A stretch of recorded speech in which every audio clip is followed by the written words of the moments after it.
This is The Wheelhouse. I'm John Dankosky. Join our conversation about the week's news at WNPR.org/The Wheelhouse. You can also find us on Facebook and Twitter at WNPR Wheelhouse.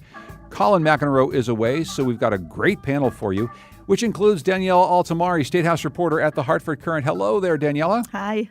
Mark Pazniokis is here. He's Capitol Bureau Chief at the Connecticut Mirror. Hello there, Paz. Always happy to be here. And Kevin Rennie. He's a lawyer. He's a Hartford Courant columnist, and he blogs at dailyructions.com.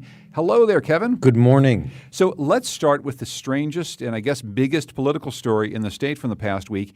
At a political event in Avon, Mayor Mark Boughton collapsed. Our NBC buddy Max Reese picks up the story from there. Boughton's campaign manager caught him when he started to fall to the floor, and State Representative Prasad Srinivasan attempted CPR, but according to Boughton, chest compressions were never fully administered. I had a blockage in my airway, so once the doctors moved my head to get air into my lungs, I took a big gasp, and my pulse resumed pretty strong. So that's Mark Boughton, Paz. He's the mayor of Danbury, running once again to be governor. I'll start with you and Danielle, and just let's set the scene a little bit. So what do we know? Mark Boughton, who has had operations for a benign brain tumor in the past. He had an operation in August to remove a cyst that was described the size of a lemon. So it's a pretty good-sized cyst. It's a good-sized cyst. And, you know, the mayor actually made a commercial for the University of Pittsburgh Medical Center, which ran during the Super Bowl. Which Go was Pitt. Which was I knew you would like that, which was a very well done, very moving commercial. And it seemed like, okay, this is going to be part of his narrative. I looked face in the eye and I'm back and, you know. And the incident Thursday night and the response to it raises, you know, some serious concerns. The foremost, obviously, is the health concern. Secondly is the initial inability of his campaign to address it, which seems to indicate that they're relying on their candidate perhaps to help run the campaign, because they really had not much to say for the first 18 hours. They put out a statement from the University of Connecticut Health Center where he was taken that said he was treated for dehydration, which I have no doubt is completely accurate, but not the complete story. So I got Boughton on the phone eventually Friday. I didn't realize at the time I was the only one who managed to get him. But Boughton then did what you're supposed to do. He was very open. He said, yes, it was a seizure. It was severe. It was scary. I asked him about the meds he was supposed to be taking, and he said yes, he was prescribed anti-seizure meds after his surgery, and no doubt did not take at least the evening dose. You're supposed to take these twice a day. So now the question is, going forward, how does he convince people he's healthy enough to continue? And of course there was this. Something of this match going on. It's a type of match that's difficult for people who are severely dehydrated to engage in between him and Dr. Srinivasan about what exactly happened. Well, yeah, and I want to get to that in a second, because the other candidate's response to this is unusual. But this health concern is something that we knew that Boughton would have as he enters this governor's race, Daniela, and now we have something happen on the campaign trail that maybe isn't directly related to it. Dehydration happens to a lot of people, but it certainly does raise some questions. Yeah, it was a very visible incident in front of more than 200 people at a crowded campaign event. 200 Republican activists, insiders, and other candidates. So in a crowded field for governor, the Republican race is a very crowded field. Candidates are going to use this as a wedge issue. I mean, I guess yesterday Dave Walker was out there. We have questions about Mark Boughton's health, so it's all they need to sort of draw a question in the minds of some would-be delegates to say, look, is this guy fit for office? This is now become an issue for them. Later on in the program, Kevin, we're going to talk about another candidate sort of taking what you and many people believe are unethical jabs at Governor Malloy for stuff. There's certain lines maybe we shouldn't cross in campaigns. What about the line of someone is running for governor who has had some health concerns in the past, and now we want to either publicly or behind the scenes talk about whether or not that makes him a good candidate for governor? I thought he handled his surgery last summer beautifully. Was very straightforward about it, and sort of followed his recovery. So that the mess that they made of this the other night was really a big surprise. And talking to people who were there that evening, it was pretty harrowing. And to try to just sort of minimize it as dehydration. Look, there were a lot of candidate forums. There have been a lot of races for governor. This is the first time anyone can remember a candidate collapsing in front of them and turning an unusual color. So this was not an ordinary evening on the campaign trail. And to sort of minimize it as dehydration, I think, didn't reflect very well on the Boughton campaign. Well, and before I get to Paz's quick response, though, maybe not minimize it as dehydration, but how much do you think other candidates are served by drawing attention to someone else's health issue? I mean, does it really help you at all to say, I don't this think guy maybe isn't up for it? I mean, people don't need a candidate to draw attention to it. Everybody's talking about it. Everybody has their own sort of, philosophy of, I think, sort of an informal notion of where the line is on candidates' health. It's just we don't have to use it very often. I do think Dr. Srinivasan engaged in some oversharing of what happened. If he was acting as a doctor, I think there were all sorts of HIPAA violations going on there in Avon, and he just couldn't help himself. I don't think an allergist gets an opportunity very often to run to the scene of what looks like a pretty serious situation. Well, then let's talk through the response, the medical response, which has turned in Paz and Daniela to a political response as well from Dr. Srinivasan. I mean, what exactly happened? I mean, it seems as though if there's a seizure, first of all, the little that I know about this, CPR isn't normally what one would perform. Mark Boughton says, well, CPR wasn't really performed on me anyway. I mean, what do we know about this actual response? Well, we know a couple of things. One, the CDC's protocols are quite clear that CPR is not what you do. Now, in defense of Dr. Srinivasan and the other doctors who were there, how clear was it exactly what was happening? Witnesses described Mayor Boughton as turning blue, in Srinivasan's words, bluer than blue. So the idea that they were at least beginning some type of resuscitation is certainly, I would not call that irresponsible. Now, the problem is not Boughton, but some of Boughton's supporters have pushed back, and they have suggested that Srinivasan perhaps acted improperly, both as a question of how he shared information about what happened, including talking about the pills that were found in the anti-seizure pills that were found in the mayor's pockets and whatnot. So there's some confusion. The guy drops down. I think people can understand that. But why this became into this back and forth, it does not serve Srinivasan well. It does not serve Boughton well. And again, in Boughton's defense, he has not directly done that. In fact, he embraced Srinivasan the other night. Boughton understands. He needs now to reassure people of his health. And also, it's the teachable moment about seizures. How debilitating are they? The Chief Justice of the U.S. Supreme Court has had 2 seizures in his adult life. He was criticized for not being more forthcoming, not because of his inability to do the job, but because this is an area of a lot of uncertainty. And again, it's the teachable moment. So Mark Boughton is going to have to do that. And he's thinking as early as Tuesday of having at least his primary care physician available and to begin to do this kind of thing. But amongst the various responses, though, and I'm reading here from Paz's story in the Connecticut Mirror, Daniela, quoting, I believe, Dr. Srinivasan saying, "Our businesses have no life at all, as if that life was being sucked away. Our businesses are dehydrated, and we need to make sure we take care of them." I think that the colloquial term "too soon" might indeed apply here. I mean, he's really talking like that after helping to save a guy's life. So that was an awkward moment. Srinivasan, Boughton, and that was a several surreal other moment, candidates let's be honest. were addressing the Republicans in West Hartford. And after Boughton left, Srinivasan went on this thing. And we both asked him and another reporter as well. We followed Representative Srinivasan into the hallway, and we asked him, what did you mean by that? He's clearly pissed that people like Senator McLaughlin are, painting him as, who wasn't there, are painting him as alarmist and,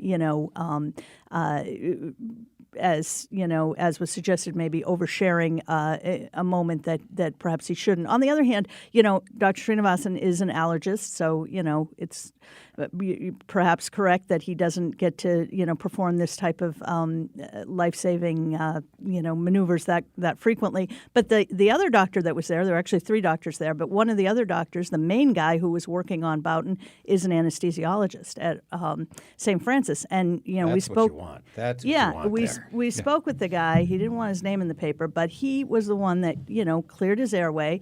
Immediately. I mean, he was yelling for masks. They were yelling for a defibrillator because, again, the guy drops down, as Paz pointed out. Nobody knew what was going on. Nobody, you don't know. Is it a seizure? Is it a heart attack? Is it some other medical emergency? Nobody knows. I mean, even doctors, you can't assess that quickly. So they immediately began to work on the patient. And while Srinivasan was working to get him ready for CPR in terms of the chest portion of it, the other guy, the anesthesiologist, was working to clear his airway because clearly, I mean, Boughton even said he bit his tongue. His airway was blocked and he wasn't getting oxygen, and that hence the bluish color.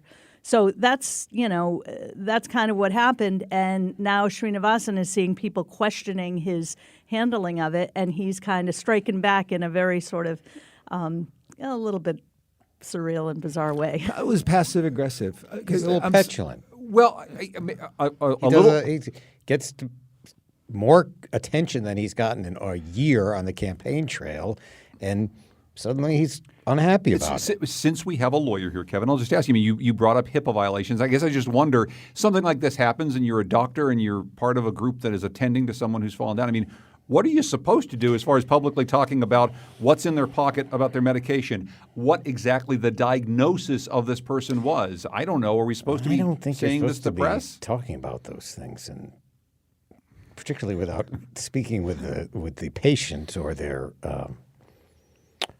or members of their family. I just thought he went on at some length.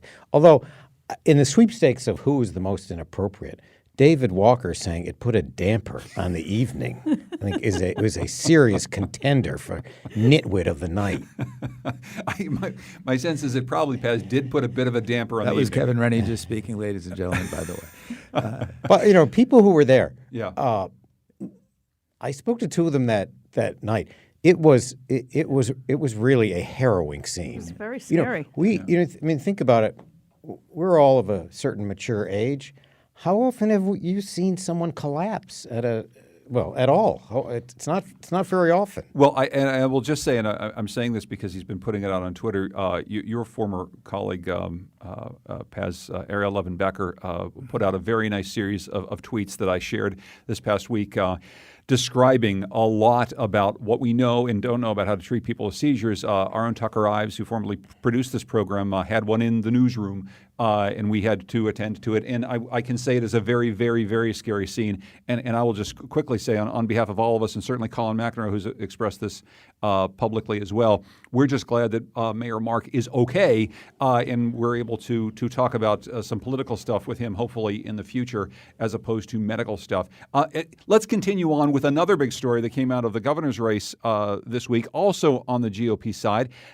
New Britain Mayor Erin Stewart declared Monday she's no longer just exploring a run, but is officially seeking the position in earnest.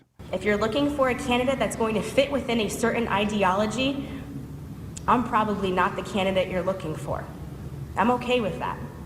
Okay, so Paz, she said, it's time for my generation, and as we've suggested here, her generation is a different generation than those of us of a mature age. She's 31 years old. It's time for my generation to step up, she says. She's not quite 31. She turns 31 in May, to be accurate. Yes. Well, so she's almost 31 Yes. years old. She'd be 31 as governor, and she's officially stepping into this. So what is different about Erin Stewart from these others? There's a lot that's different. She has one of the most engaging personalities in politics. There's a certain joyousness about her that people find very attractive. Now, the flip side is she at times seems to show this immature streak. And at her press conference afterwards, there's no other way to say it. She has this habit of giggling at times and giving answers, and that's a difficult thing. You try to address this in a way that doesn't come across as sexist or patronizing, but it's a thing. On the other hand, people find that she really has incredible retail political skills. I was talking to a Democrat who's not one of the people competing against her, but had that reaction that there seems to be an immature streak, but he has been advised by people who know her, you underestimate her at your peril. And I think those things are not mutually exclusive. So, but one of the things that, again, one of the downsides the other day when she announced, we were asking her about whether or not she joins other Republicans in looking to really restrict what you can do for public employees through collective bargaining, such as retiree health and pensions, which has become obviously a big thing. She punted a little bit on that issue, saying she needs to do more research. And then she started laughing and talked about her great uncle being the author of collective bargaining laws. And she was referring to Dominic Battolato, who ran AFSCME in New Britain for a long, long time, and he served in the legislature. And indeed, he was a major player in writing laws that give public sector employees the rights to have contracts settled by binding arbitration, collective bargaining. So that's a long-winded way of saying that, Erin's kind of a mixed bag for Republicans. There's a freshness there, there's an excitement, but there's some downsides. Yeah, I don't know, Daniela. Luckily, there are no current Republican politicians who are prominent who are in their 70s who periodically show a lack of maturity. I mean, we can't name any of them at all, I'm sure.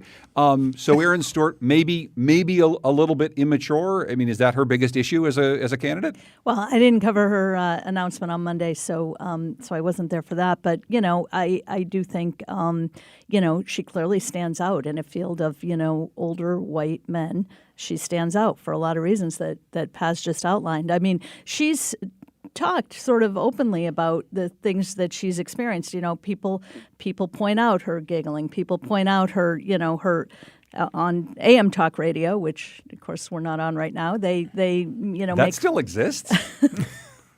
I know you guys are killing them, but they unfriendly jab on my part. Please continue. They the callers generally, I guess their demographic is probably the older white male crowd, tend to be more conservative. Make fun of her voice. She's talked about that. People make fun of things she's done in her past, and look, are those liabilities any more than the sort of dour looks that the graybeards of the party project? I mean, we were just talking about David Walker.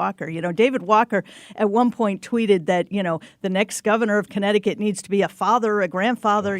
Obviously Erin Stewart is none of those things. I mean, but who's to say that that's the correct persona that the governor needs to inhabit? I mean, Hell of a week for David Walker, Kevin. But I mean, I don't know. Paz and Daniela both touch on something which is, it has worked in Connecticut politics before. Jody Rowe was a very popular governor, and she was very likable, and people really liked her. And the idea that in a world where there's a bunch of people who are the same and maybe don't stand out, and many people who, for whatever reason, are kind of unlikable, having somebody who's likable isn't such a bad thing, is it? Well, it does. It can set you apart from this crowded field.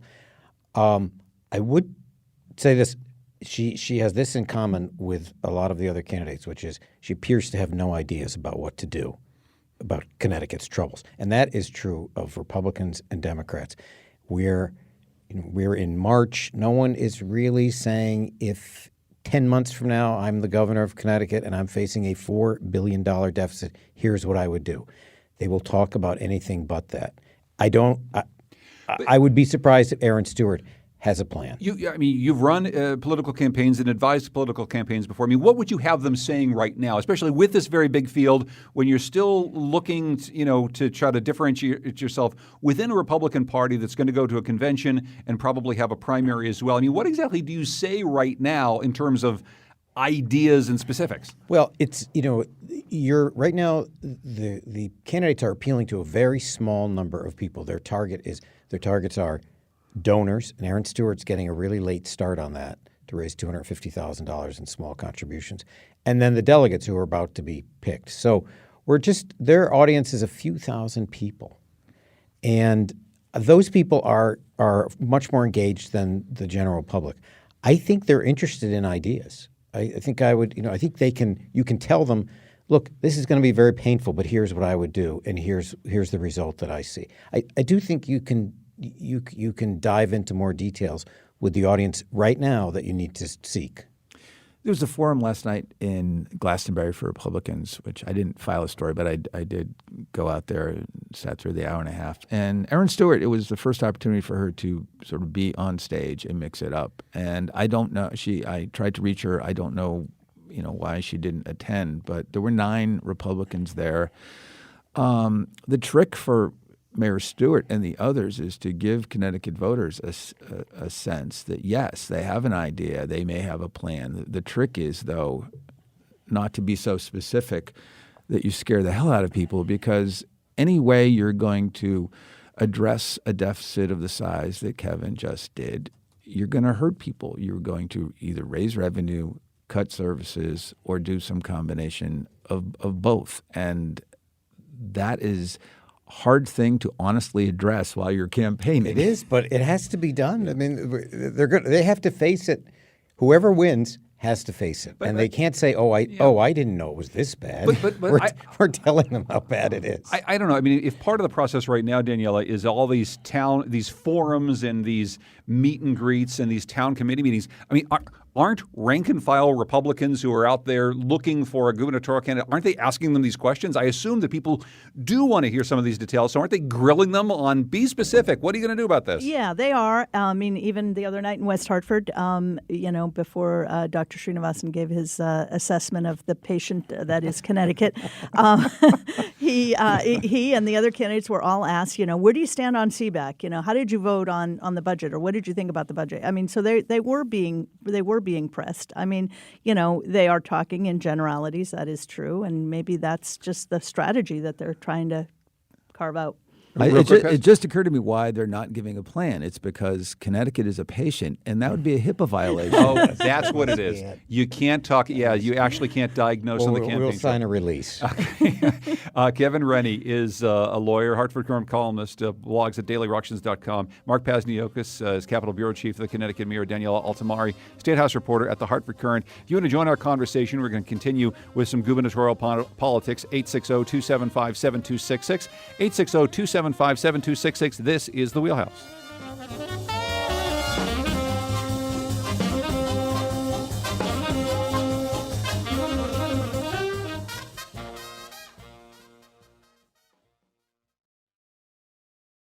This is The Wheelhouse. I'm John Dankosky. You can join our conversation, which is right now about gubernatorial politics, at WNPR.org/The Wheelhouse. Also 860-275-7266. You can always find us on Facebook and Twitter at WNPR Wheelhouse. We're joined today by Kevin Rennie from DailyRuctions.com and the Hartford Courant.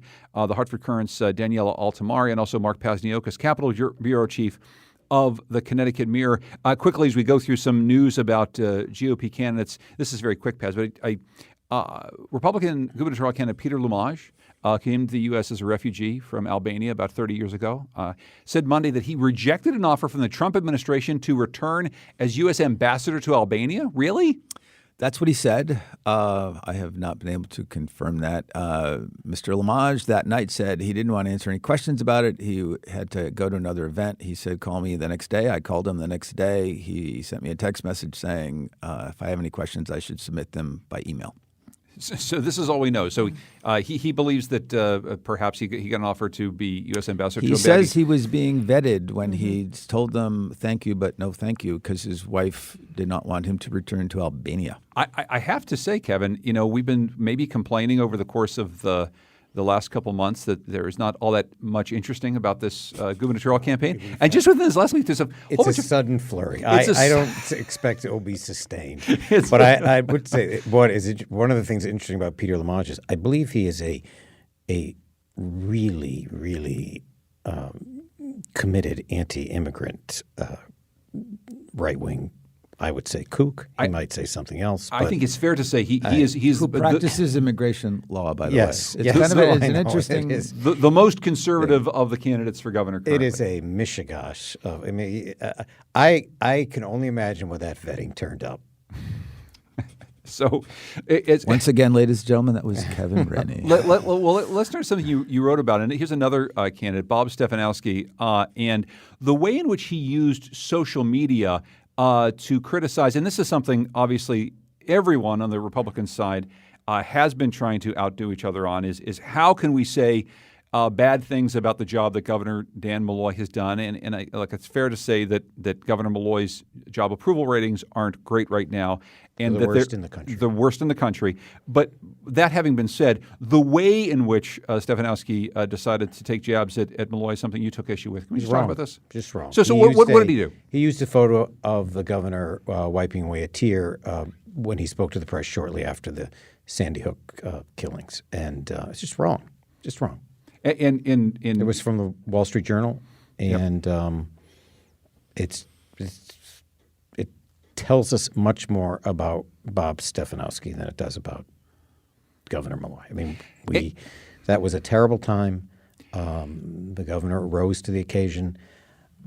Look, we all know he's been a terrible governor. But for that week, in those days, he did what a governor was supposed to do. But can we play this out a little bit more, though, in terms of the way that Republican candidates might draw a line in terms of how strongly they criticize this governor who's so incredibly unpopular? It's not just about that. I think we can all agree that anything having to do with criticizing the governor's performance around Sandy Hook or drawing some sort of a parallel to it, I mean, it's just wrong on a million different levels that we can't even quantify.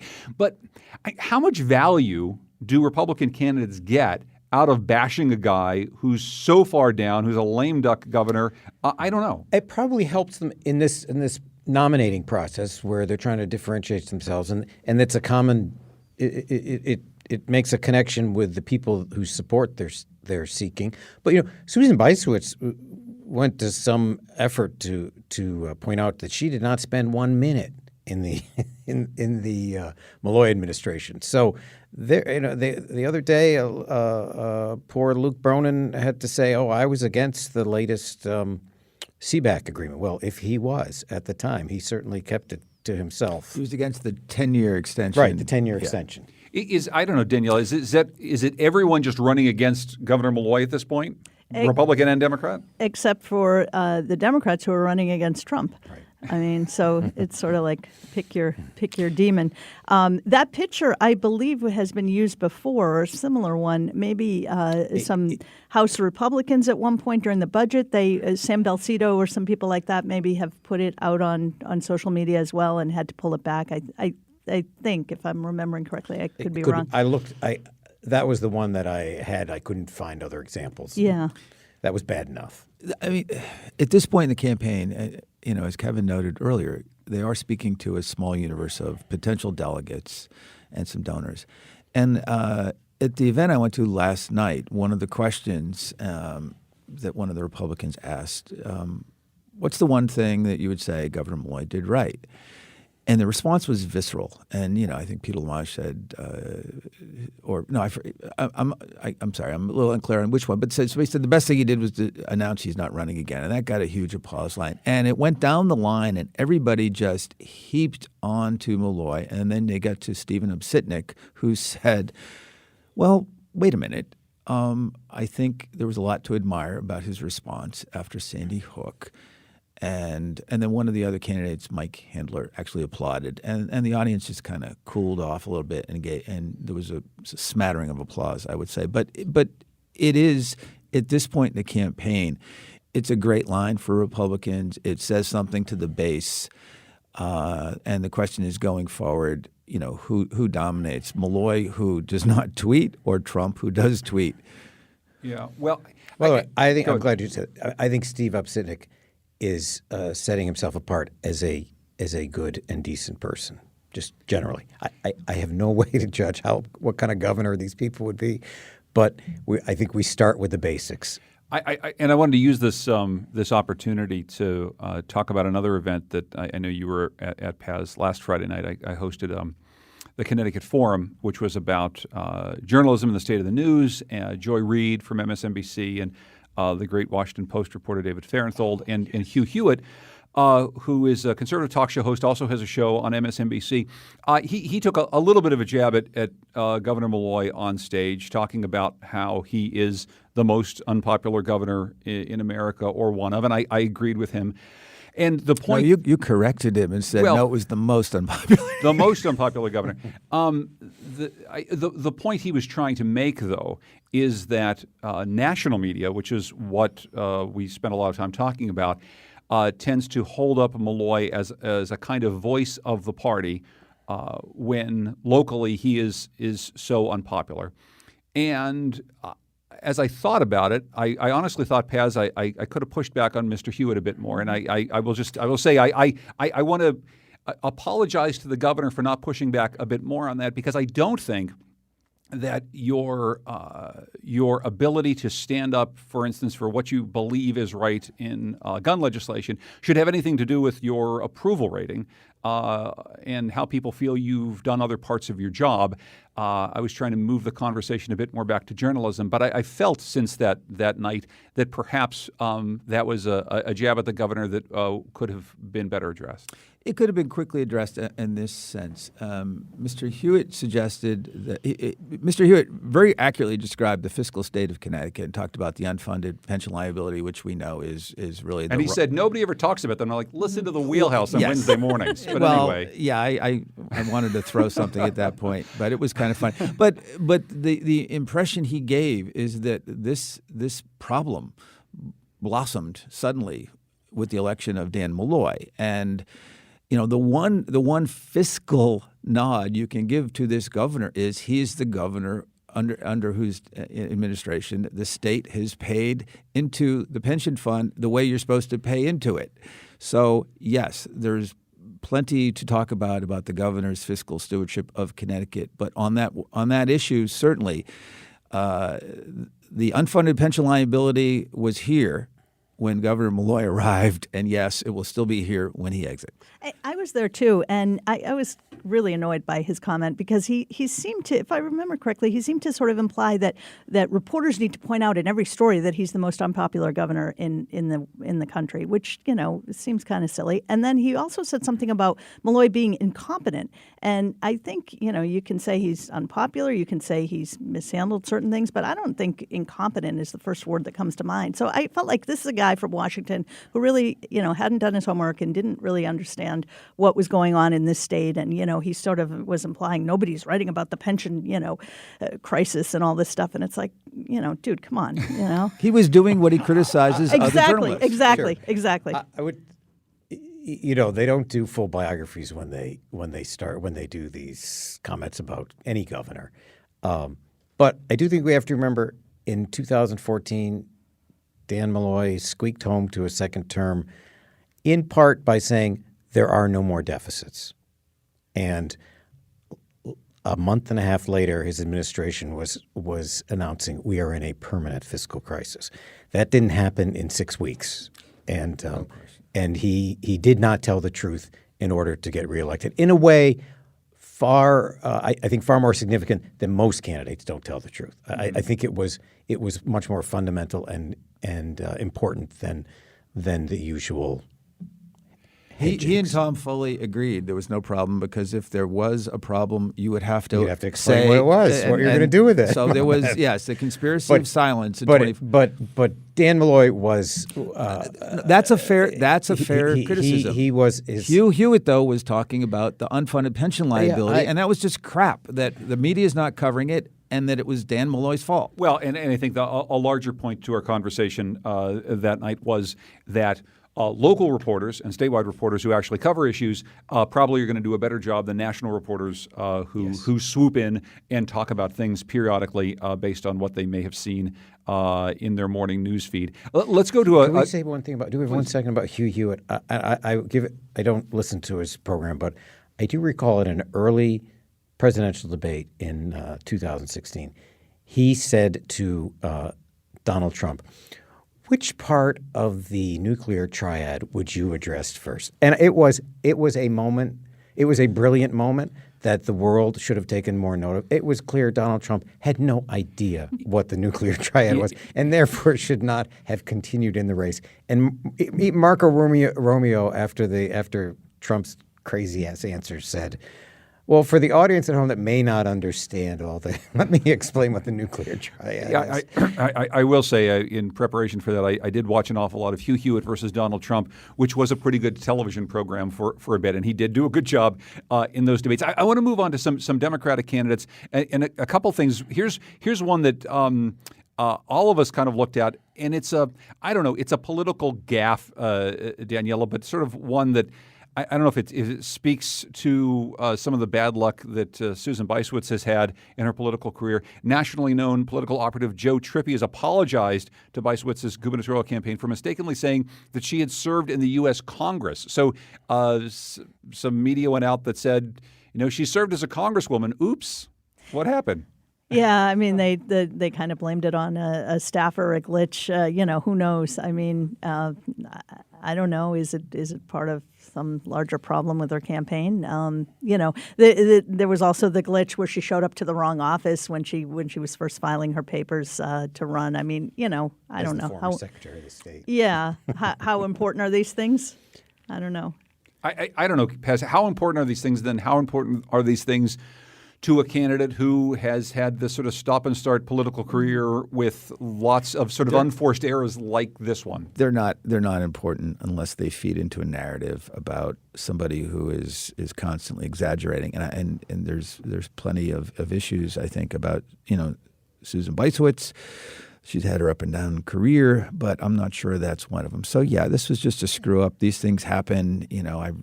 I think the Linda McMahon campaign had a picture of a sunrise that turned out to be a sunset, and it was like a thing on social media for a day. And it was like, really? Who cares? Some staffer screwed up with a stock photo. Joe Trippi screwed up with, or one of his people screwed up with a social media ad. But that's not going to be the issue about. It's a little glimpse.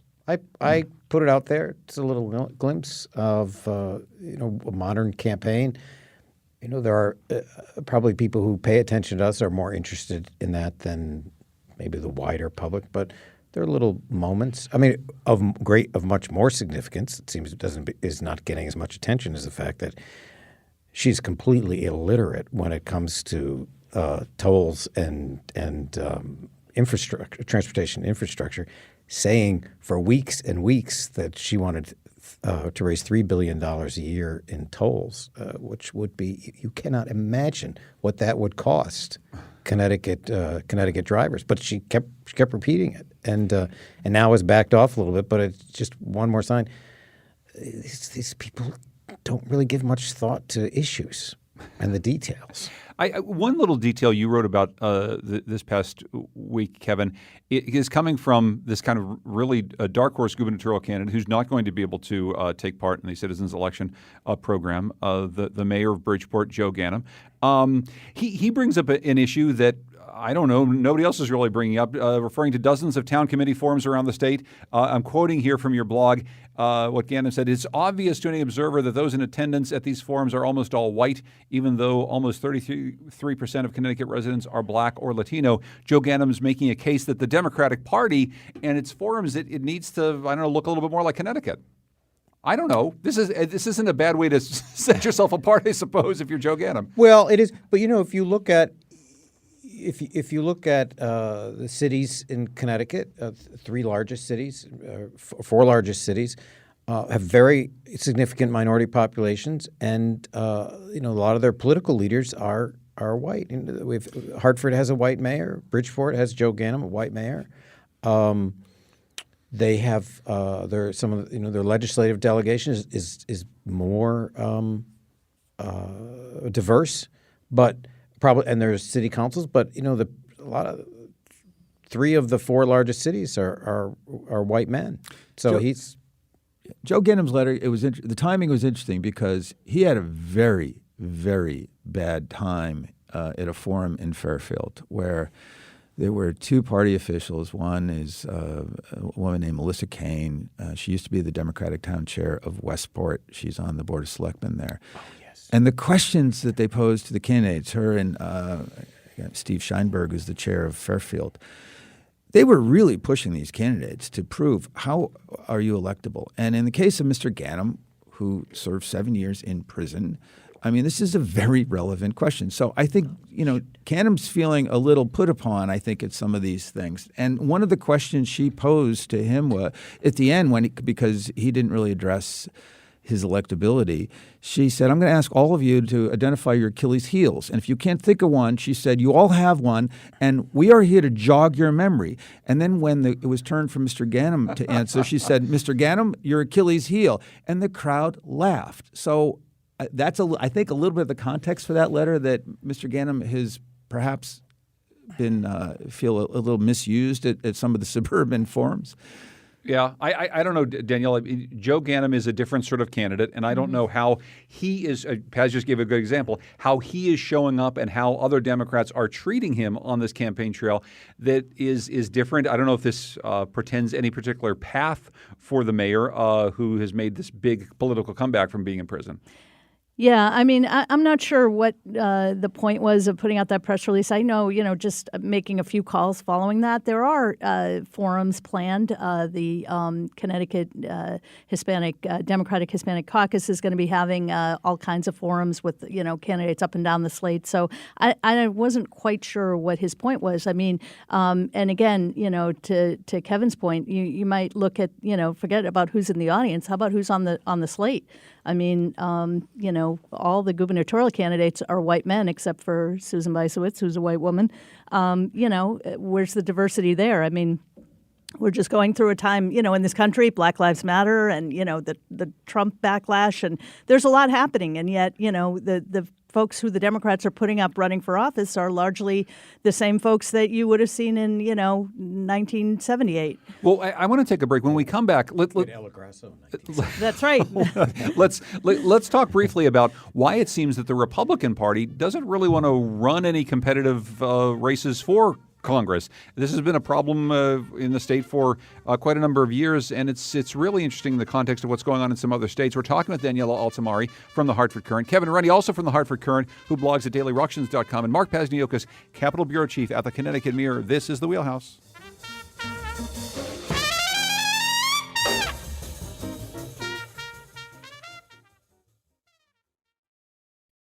This is The Wheelhouse. I'm John Dankosky, talking about the week's news with Mark Pazniokas from ctmirror.org, Daniela Altamari from the Hartford Courant, and Kevin Rennie, who blogs at dailyructions.com. Republicans in Pennsylvania suffered critical losses today in a long-running congressional redistricting fight.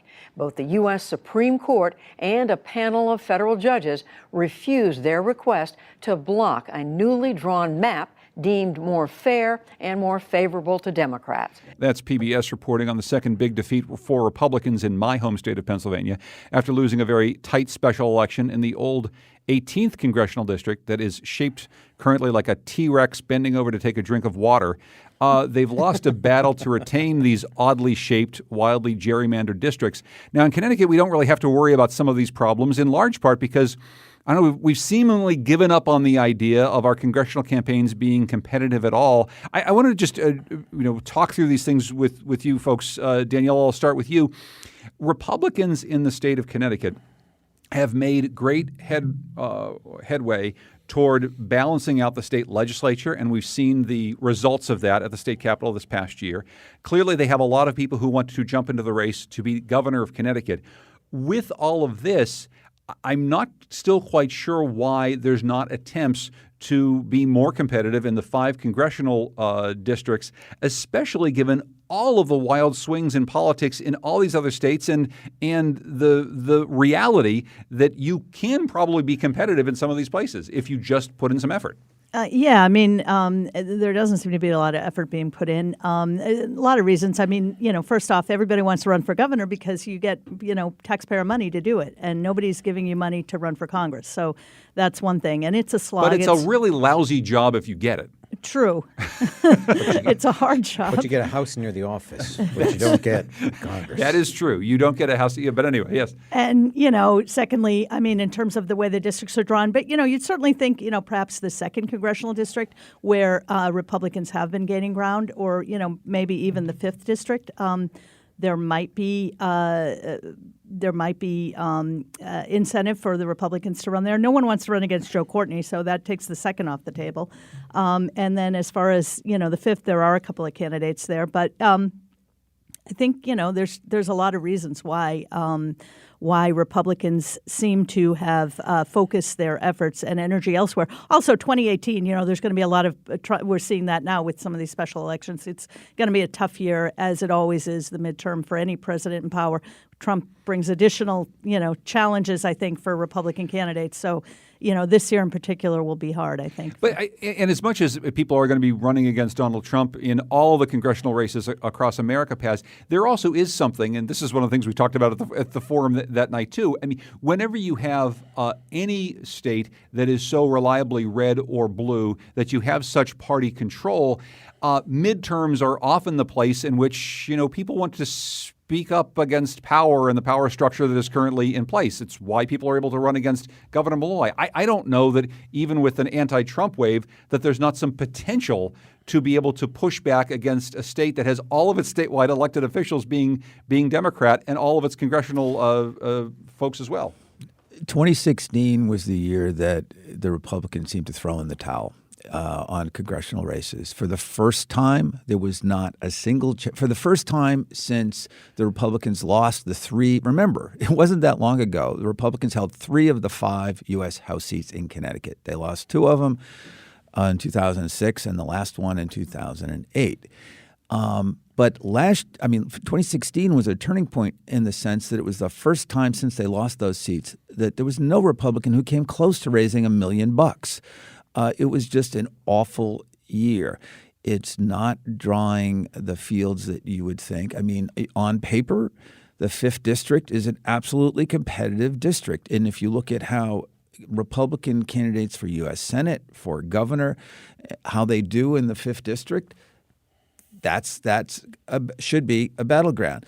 2nd district, Danielle is absolutely right. The numbers actually a little bit better for Democrats, but there is a trend. I mean, Eastern Connecticut, there's certainly these very conservative pockets. And, before Joe Courtney held it, you had Rob Simmons, who was in for a few terms. So, and then the 4th district, why Republicans can't compete there, is kind of a mystery. Jim Himes wins based on the virtue of the returns in 2 or 3 of the 17 communities. Yeah. Kevin, I mean, why can't Republicans put up a fight? Well, the potential candidates, mostly legislators, senators, and state representatives, they don't want to risk. They don't want to give up their seats for a losing race. It costs millions of dollars. They saw the last, I'd say, really serious campaign. That textbook campaign was 2012 with Andrew Rohrback running again in the open seat against Elizabeth Esty. He ran a good campaign, and he lost. I mean, he didn't lose by just a little bit either. And presidential year, that didn't presidential help. year, yeah. Right? It's hard. So even if let's say you were to win in an off year, which is not going to happen this year, you then face the challenge of the presidential year just 2 years after that. And there's one Republican in Congress from New England. That's in northern Maine.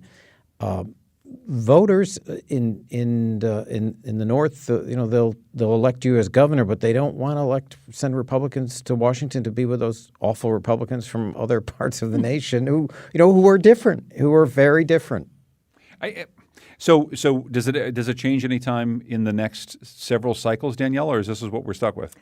Who knows? No one has a crystal ball. I do think Kevin's right, though. That sort of model for the New England Republican, that sort of moderate, the Saltonstalls and the Governor Weld and people like that. They just don't have a place in the congressional races anymore. There's no opening for them. Daniela Altamari, State House reporter at the Hartford Courant. Daniela, always good to see you. Thanks for being here. Thank you. Thanks also to Kevin Rennie. He's a lawyer. He's a Hartford Courant columnist, and he blogs at dailyructions.com. Thank you, Kevin. You're welcome. And thanks to Mark Pazniokas. He's Capitol Bureau Chief at the Connecticut Mirror. Thanks so much, Paz. Thank you. Our program is produced by Scott Breedy. Our executive producer is Katie Tolarski. Kyle Wolf is our technical producer. Thanks to intern Garnet McLaughlin and also Betsy Kaplan for helping with today's show. This is The Wheelhouse.